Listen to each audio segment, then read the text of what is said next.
This conference will now be recorded.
మొదలెట్టినమ్మా చూడు ఒకసారి.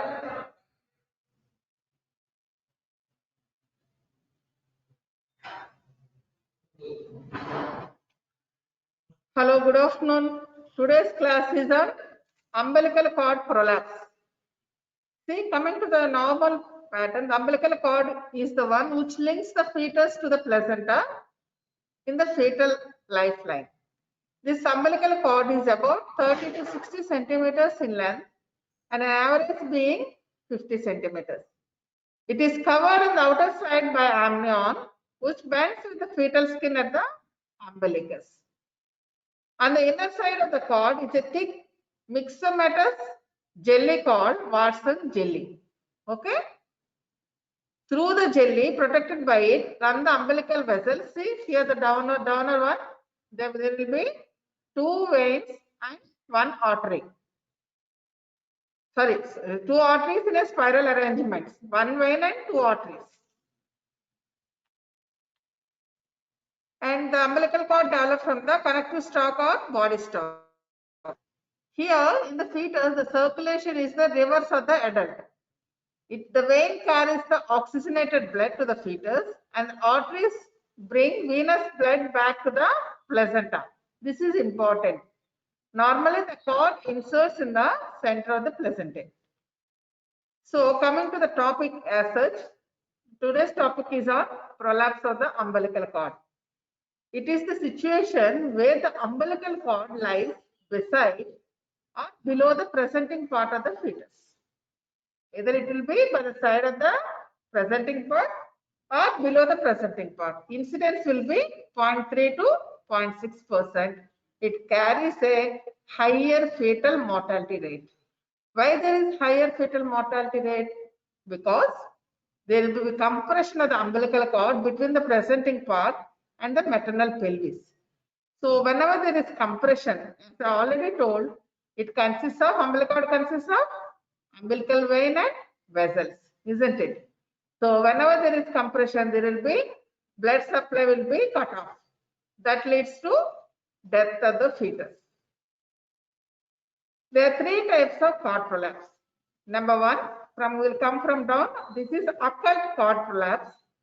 The cord, see, I am showing the diagram. This is the occult prolapse. Here, the cord is present by the side of the presenting part. Unique presentation here, the cord is present just below the presenting part.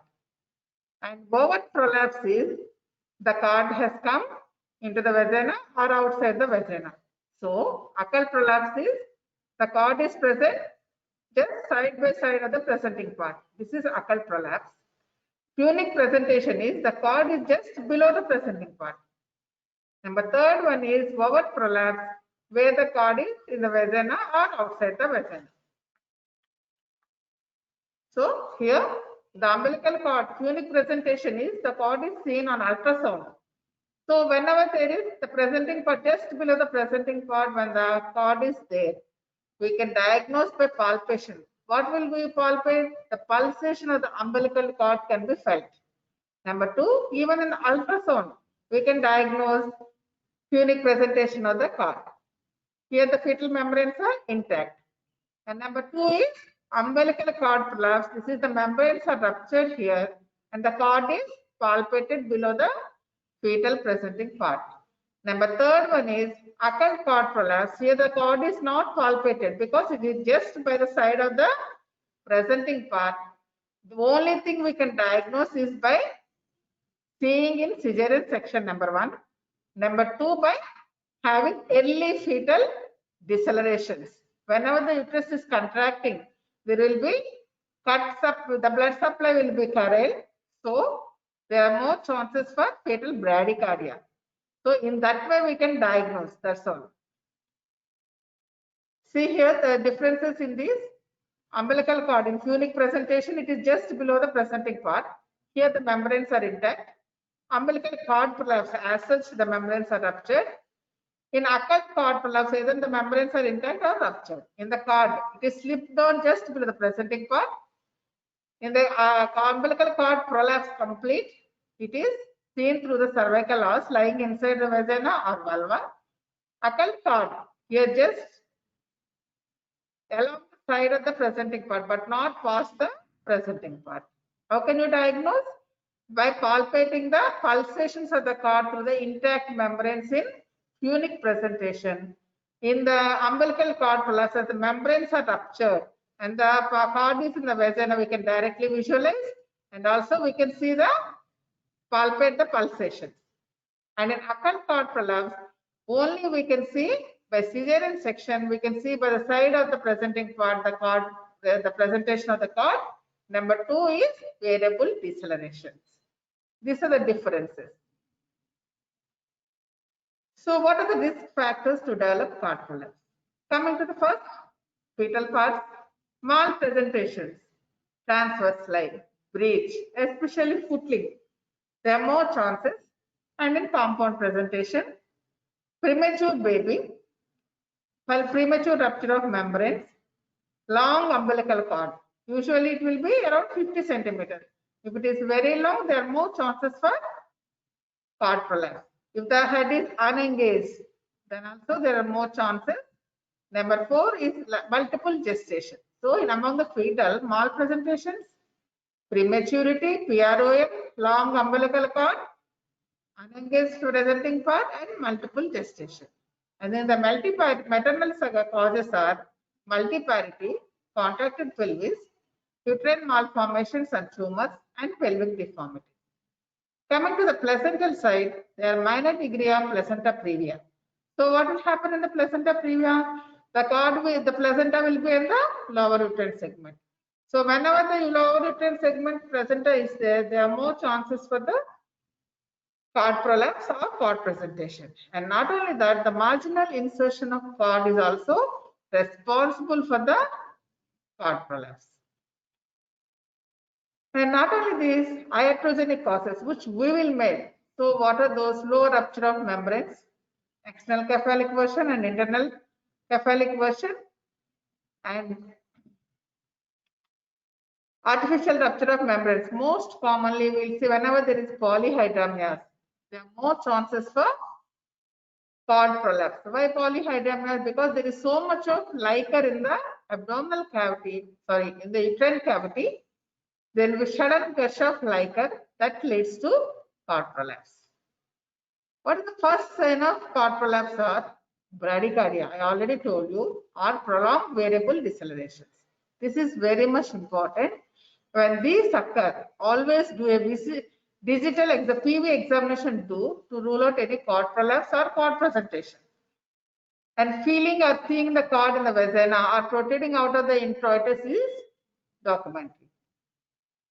And what are the prognosis for this case?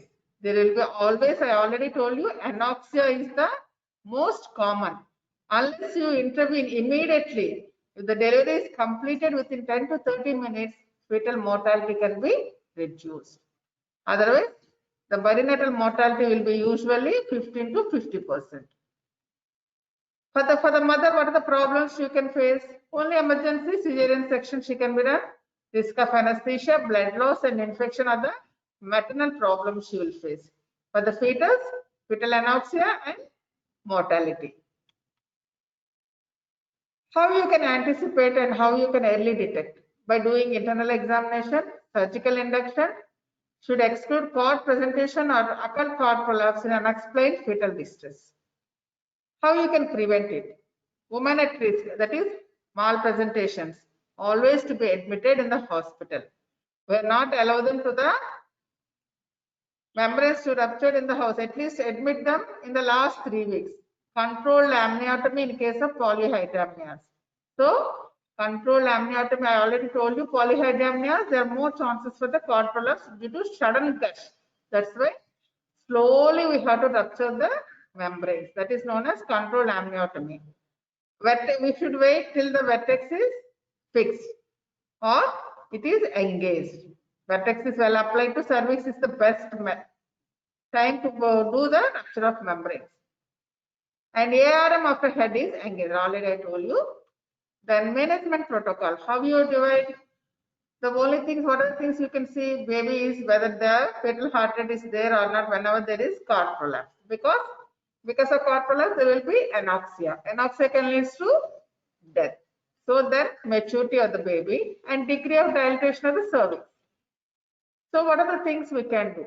Immediately, definitive treatment is if the baby is living, there is no chance for normal delivery, then immediately do cesarean section if the fetal heart rate is good.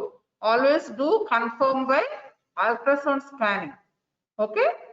Then immediate safe delivery is possible. Then what to do? If the head is engaged, we can deliver them. If it is breech in a second multiple gestation, second baby of twin transverse lie or breech, we can do breeches by breech extraction, and in transverse lie we can do internal version followed by breech extraction. Number third, when immediate delivery is not possible, what are the things what are the precautions we have to do? Always we should give minimum pressure on the, we have to minimize the pressure on the cord. So what to do? We have to slowly insert into the vagina if it is outside. Why? Because it prevents vasospasm. Oxytocin infusion, if she is on oxytocin infusion, immediately stop it. Because oxytocin infusion, what it does? It provokes uterine contractions. Whenever the uterine contractions, there will be, head will get compressed. So cord will be compressed between head and maternal pelvis. That's why stop oxytocin. And intravenous fluid to be started and oxygen marks to be given to the mother. Oxygen to be marks to be given to the mother. And bladder filling. This is done to put the presenting part to decrease the compression of the cord. So what they will do? The bladder is filled with 400 to 750 ml of normal saline with a Foley's catheter, and the catheter is clamped. And this should be emptied before cesarean delivery. And postural treatment is also important. That is, two postures are important to prevent further compression of the cord. What are those two positions? Exaggerated or elevated Sims position with a pillow or wedge under the hip or thigh, or Trendelenburg or knee chest position we can keep. See, this is the knee chest position. See what will happen? We can replace it into the so that the head, the presenting part will be just below the cord. Okay, so that the compression will be decreased. Then exaggerated sim position where the pillow is placed just below the thigh.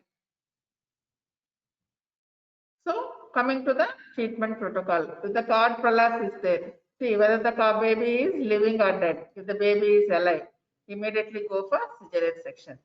If the immediate delivery is not possible, first thing we have to do is bladder filling, change the position to exaggerated Sims or elevated Sims or Trendelenburg position. Then go for the, meanwhile this is to arrange for cesarean section, then go for cesarean section.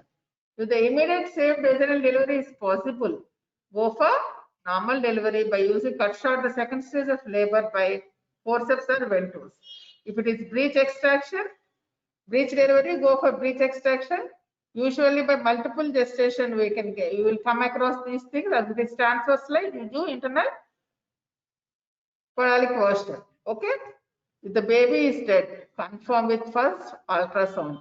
Then wait for spontaneous delivery whether the baby can deliver. Otherwise, nowadays we are not doing. They can go for destructive operation, but nowadays we are not doing. Okay. Management of occult prolapse. Vaginal delivery is safe if they are normal fetal heart rate pattern. What is occult prolapse? It is just cord is just by the side of the presenting part. In case of abnormal fetal heart rate, go for cesarean section. If the baby is dead, confirm by ultrasound, wait for spontaneous delivery. And previously they used to do destructive operations. Nowadays we are not doing. Thank you. And one more class is they don't go uterine inversion.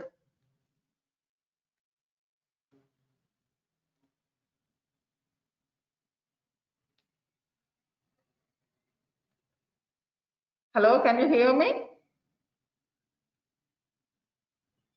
Hello? Maran, uterine inversion. వినపడుతుందా అడుగుమా ఎవరు మాట్లాడలే Yes, ma'am. వినపడుతుందమ్మా okay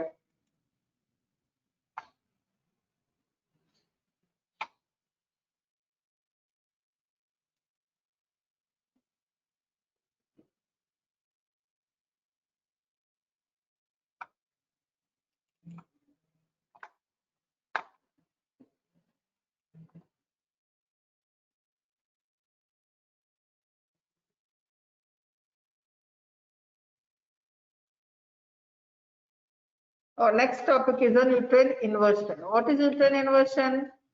It's an extremely rare condition. It's a life-threatening complication in the third stage.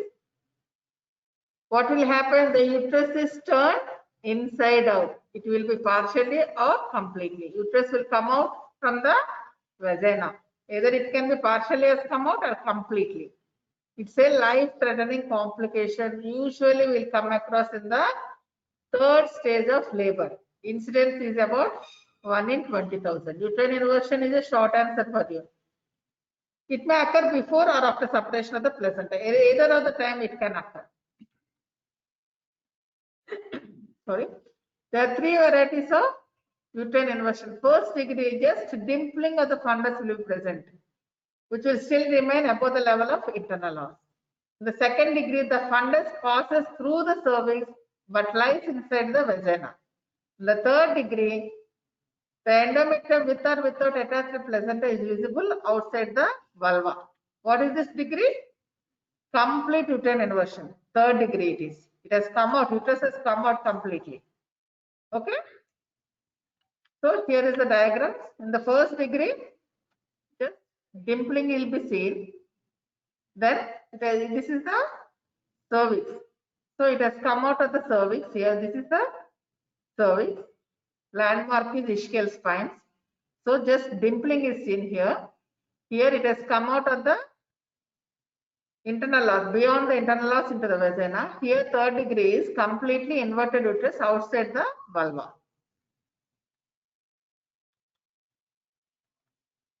What is the etiology for this inversion? It can be a spontaneous or iatrogenic.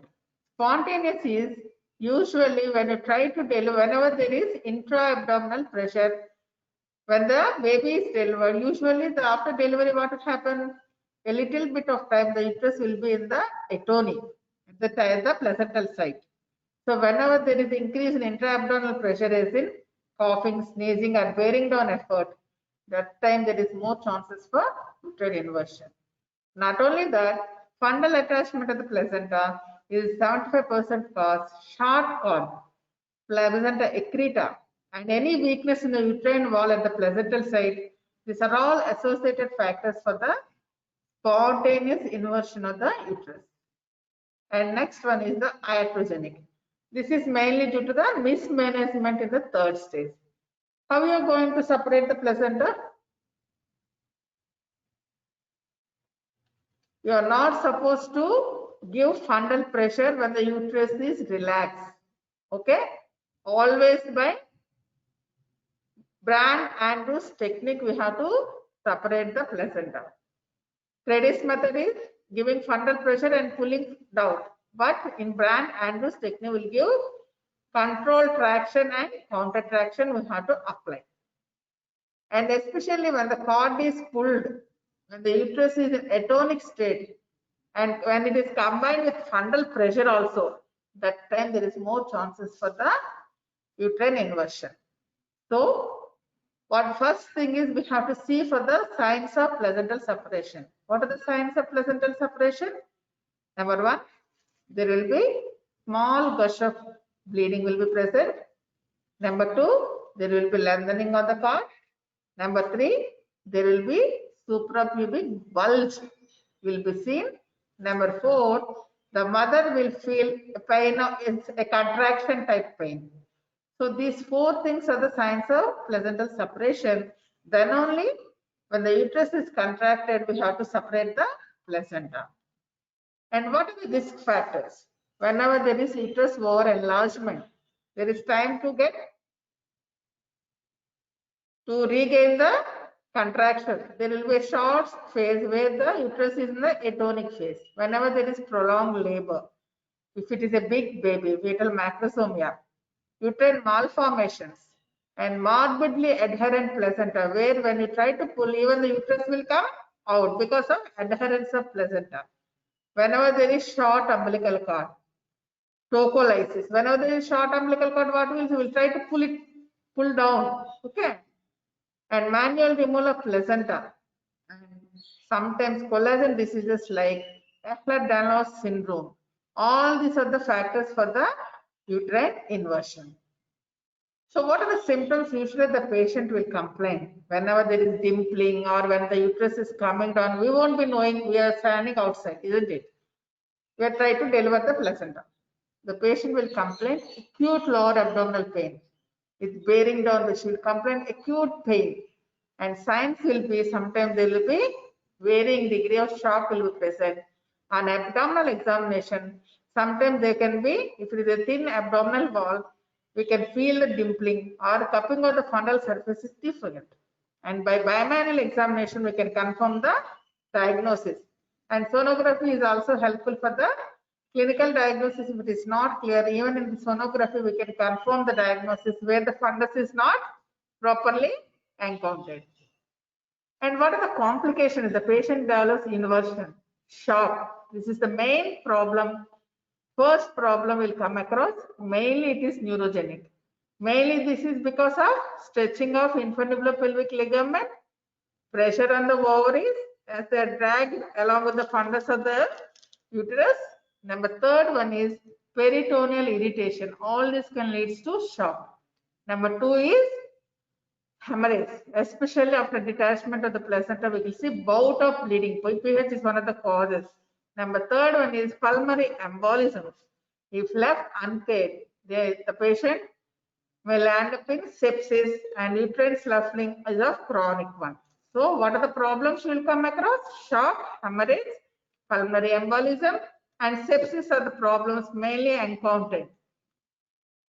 And how you can prevent? As I already told you, don't try to pull the placenta when the uterus is relaxed.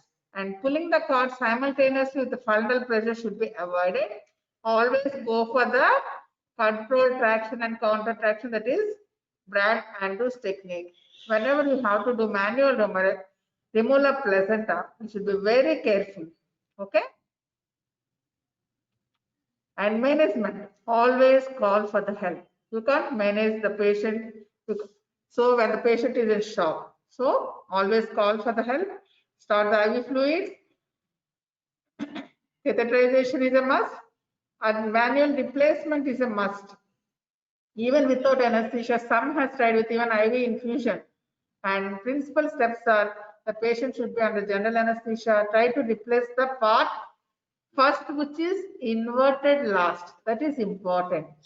With the placenta may get attached, or we can remove the placenta. That is different issue. But try to replace the part which is inverted last.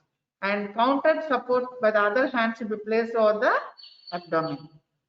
After replacing, the hand should remain in the uterus, and we have to start the syntocinon to get uterine contraction, so that it will be in the firm stage.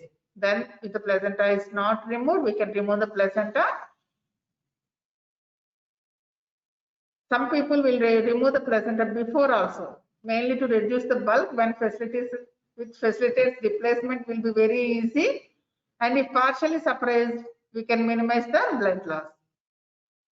And we have to start the blood transfusion for these patients with the patient who are in shock. After the shock develops, principal steps are we have to infuse the IV line and the blood transfusion to be done. The inverted fundus lies on the palm of the should be placed in the. When the pressure is exerted on the fundus, it gradually returns into the vagina. The vagina is then packed with antiseptic roller gauze. And foot end of the bed should be raised. Okay? And replacement of the uterus with hydrostatic Osilian method under general anesthesia is also can be tried. And other surgeries for the UG students, the surgery methods are Huntington's method and Houghton's operation. This is Houghton's operation is the abdominal. We'll try to pick with the forceps. We have to pick the fundus slowly, gradually till it comes to normal position. This is the abdominal method and this is the vaginal method. And prognosis is commonly met in unfavorable surroundings. Not in the tertiary centers, usually the prognosis is really bad for this patient. Even if the patient survives the infection, sloughing of the uterus and chronic inversion or the may occur in near future. So you should be very cautious and mismanagement shouldn't be done in our setup. Okay? Thank you.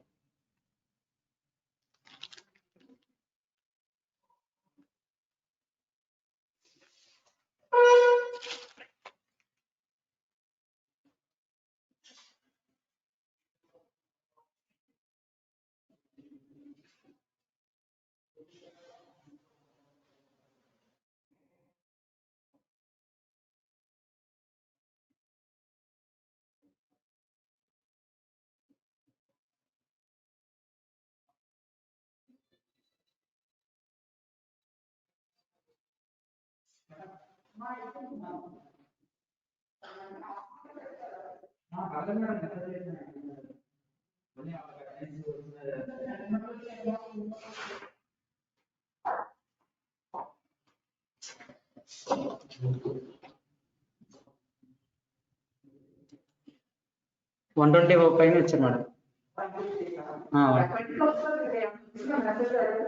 ఇంకా రాలేదండి madam, అడిగాను madam. First నుంచి వస్తున్నారంటే రాలేదు madam. ఇంకా మాకు first sir ఏం రాలేదు, ఇంకా రాలేదండి.